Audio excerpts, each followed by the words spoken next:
Ayun, hello everyone. At nandito ako ngayon, meron na naman tayong therapy. Pero wala ba kayo napapansin? Nakahiga ako, di ba? Yan, kasi may bagong equipment si Dave, yung aking PT. Tingnan niyo yung equipment ha. Ayan, nagdala na siya ng folding na bed. Okay, kasi sabi niya sa akin, mas marami daw kaming magagawa pag ganito. Kaya tignan niyo yung stretching na gagawin namin today. Yun mas maganda daw yung mga exercises na magagawa namin pag ako ay nakahiga. Kaya bumili si Dave ng kanyang bagong equipment, okay, para makatulong din sa pagte-therapy ko. So thank you Dave, thank you. Ayan, so tignan nyo, panoorin nyo yung mga stretching na gagawin namin. Okay. Yun. Yan. Okay. Teka lang ha. Excuse na lang pala sa inyo. Ngayon pa lang mag-excuse na ako kasi baka mapansin nyo, medyo makikita nyo yung mga ko. Yan, yung aking mga legs. Medyo payat pa. Kaya excuse na lang muna ha. Okay, so ayan, yan yung isa sa stretching na sinabi sa akin ni Dave. Yun kita nyo naman Yun yung mga stretching na nagagawa lang pagka nakahiga. Kaya mas maganda talaga pag nakahiga. Yun. So mas maganda yung stretching na nagagawa namin. So tignan nyo. Yan. Yan, hindi ko nagagawa masyado yan. Lalo na pag nakaupo. Tignan nyo naman kung paano pisilin ni Dave yung binti ko. Tignan nyo masakit, di ba? Yun, medyo masakit siya kasi hindi ko nga ganyan lagi. Hindi ganyan lagi ang pag-stretch ko. So ngayon, mas maganda at nakakaganito na kami. Kaya thank you sa aray. Masakit. Pero okay lang kahit masakit kasi kailangan natin yan para ma-stretch yung mga muscles natin sa hips tsaka sa legs. Kailangan ko yun kasi kailangan ma-stretch ko dahil diba tumatayo na nga ako. Tsaka nag-i-step na ako. So mas maigi yun para naibibend ko yung knees ko ng maayos. Ayan. So ngayon nakatagilid kami. So ang gagawin ni Dave, i-exercise niya, i-stretch niya yung aking right leg.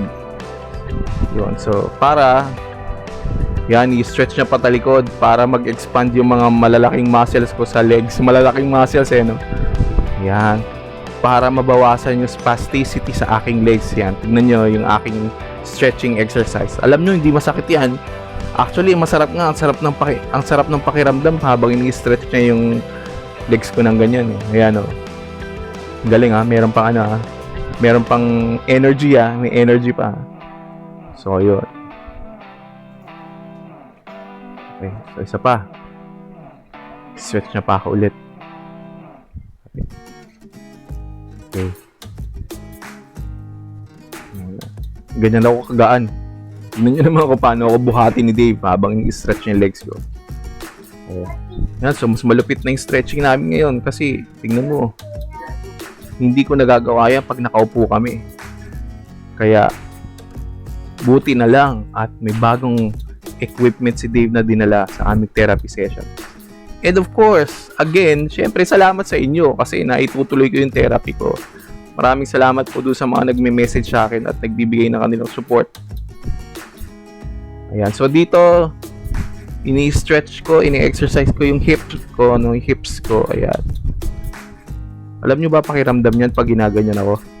Parang may masikip sa balakang mo. Alam mo parang may pumipisil na masikip sa balakang mo. Ganyan yung pakiramdam ko. Ayan. So, kaya ginagawa ni Dave, ini-stretch niya ng ganyan. Para pag tumayo ako at magsa-start na ako mag-walk, pag inangat ko yung legs ko, ay naibibend ko na rin yung aking knees. Kasi sa ngayon, pag pansinin nyo, pagka mag-i-step forward ako kung sakali man, pag nag-step forward ako, diretso yung legs ko na kanan. Kasi spastic pa siya. So, sa exercise na yan, ang nangyayari is nababawasan yung spasticity, yung paninigas para maging flexible. So ito naman, yung right arm ko, sabi ni Dave, i-exercise namin ng ganyan kasi para madagdagan yung weight bearing niya. So yan. So nakailang repetitions kami doon pero syempre hindi ko na ni-record, tagal yun. So ngayon, magta-try na kami ng sit to stand exercise. Yun Sabi ni Dave, dahan-dahan lang sir kasi ang gagawin natin, kapag nag-stand ka, yung weight, ilagay mo lahat sa kanan. Huwag mong ilalagay yung weight mo sa kaliwa mo. Ibigay mo sa kanan mo, sabi niya. para masanay na yung kanan mo na makaramdam ng weight. Kaya ganun ang ginagawa ko. Yan, o, sabi niya, ayun, o, umabi ka dito sa may kanan. Umabi ka sa may kanan. Yan. Ayun. So, observe nyo lang, ha. Okay.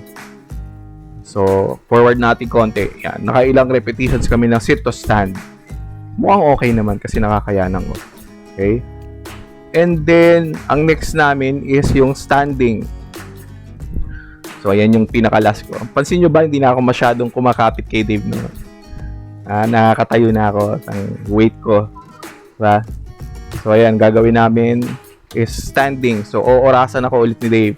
Ang target, 10 minutes. Kaya, sabayan nyo ulit kami kung kakayanin ko ang 10 minutes. Let's go!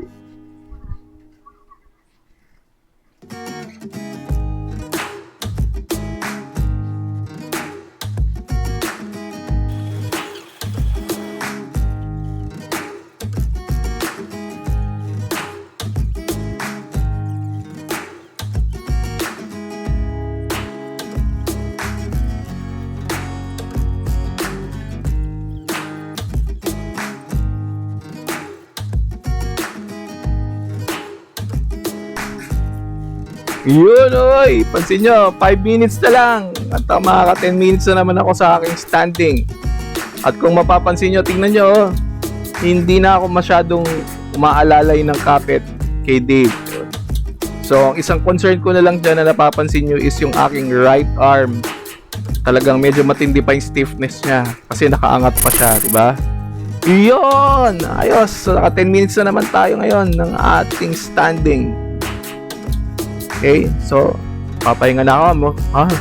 Kita mo, lumagpas pa ako ng mga ilang segundo sa 10 minutes. So, hindi pa ako umupo agad. Sabi ni Dave, sige sir, tingnan natin kung mga ilang seconds pa ang kaya mo. Sabi ko, hindi ko na kaya, pagod na ako, puna tayo. Yun. Okay. So, that is our therapy for today. A few moments later. O, dahil napagod ako sa therapy na yon, no, pagkatapos namin ni Dave, yung session namin, kaya nagpabili ako ng favorite kong merienda sa aking misis. Kaya kakain tayo ngayon ng bilo-bilo. Ayan, yung ginataang matamis. So, ni-request ko sa kanya yan, buti na lang at nag-deliver. Okay, so kakain muna tayo kasi medyo napagod ako dun. O yan. O, kung pinapanood nyo to tapos nagmimerienda din kayo, sabayan nyo ako. Diba? So medyo napagod ako dun sa therapy na yan. Pero okay lang kasi na-enjoy ko. Ayan. O, diba? Ayos. O, naubos ko na naman yan. O, bilis Okay, so, guys, maraming salamat sa inyo sa pagsama ulit sa akin dito sa ating vlog. Thank you very much. Don't forget to subscribe to our channel. Bye! See you on the next vlog.